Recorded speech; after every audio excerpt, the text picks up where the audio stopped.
If you have an HSA, you probably know that there's 3 specific advantages to having this account. If you don't have the account, make sure you pay attention to this video because we're going to go over it. We're going to go over a 4th benefit that most people don't know about or don't talk about. And then we're going to go over the special secret sauce that maybe 1% of people actually do.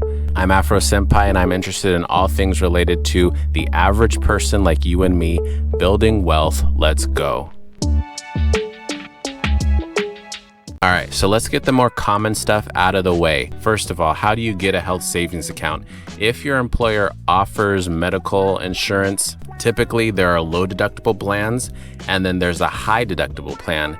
If you opt for the high deductible plan, you may be paying more out of pocket when you have your different appointments, but you also have access to a health savings account. The HSA has 3 specific advantages when you start this account. The first benefit is the money that you send to your HSA is pre-tax and deductible. Let's say you have a gross income of about $8,000 and you want to send $500 to your HSA each month. Now your taxable income shoots down to $7,500. Number 2, unused money in your HSA has access to be invested in various funds depending upon who your employer partners with. My employer just opened up a partnership where I can send money from my HSA to a Charles Schwab account. So I'm not limited to the generic funds that HSAs have access to. I can now invest in individual stocks, which has helped me fluctuate the money in my HSA. And the last benefit that most people know about when it comes to an HSA is the fact that you're not getting taxed when you're using the money as long as you're doing a qualified medical expense. And that relates to your medical, vision, and dental, depending upon what plan you have. Now, here's your bonus information. Most people don't know that once you hit a certain age, I believe it's 65, and it could change in the future. Once you hit 65, you can withdraw the money from your HSA for whatever you want. It doesn't have to be a qualified medical expense.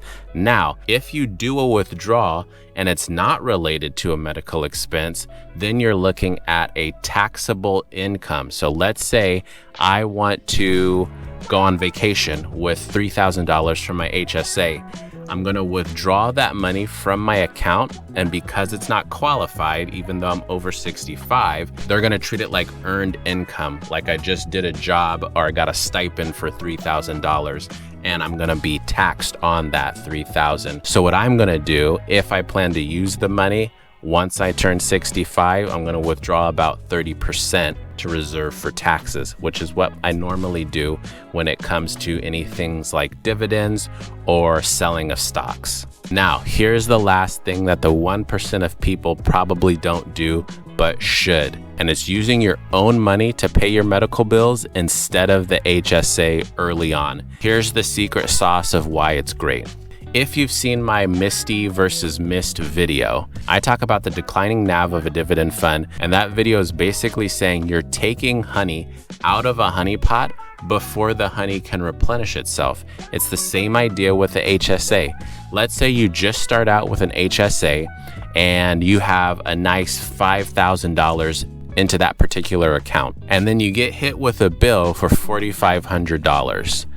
You go to the HSA, and now your HSA is only at $500. And now that $500 has to grow in whatever market fund you have it in. The more you use your HSA early on, the harder it is for your HSA overall balance to grow.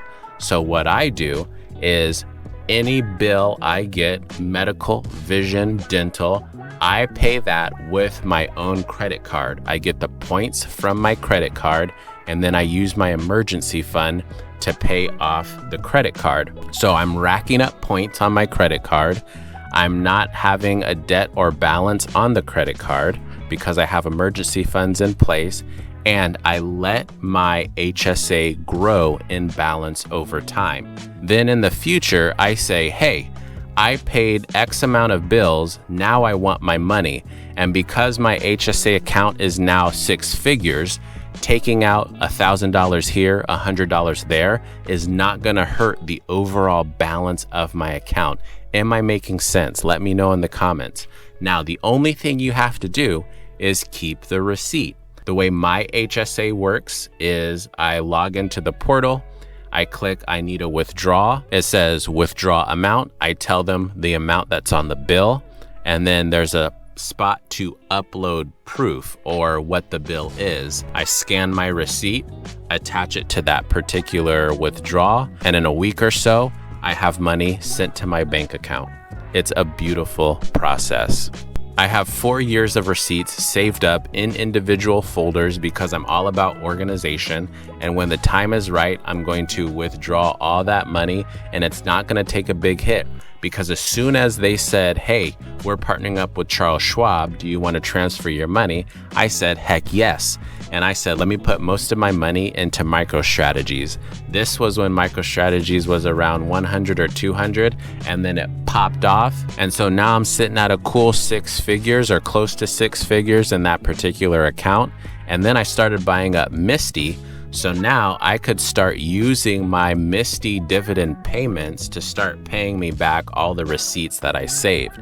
But I don't think I'm going to do that just yet because I don't necessarily need the money, and I can just let that sucker grow and blow up and reinvest that money into something else.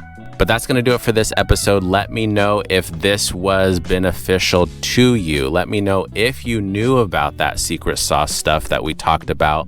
Don't forget to share this with somebody who has an HSA but might not be using all of its benefits and glory. Don't forget to pay that like tax, or comment below if you have any questions where I was hitting on a topic but I didn't quite make it clear to you, so I can help you out. And until the next one, remember to smile because you are beautiful. Peace.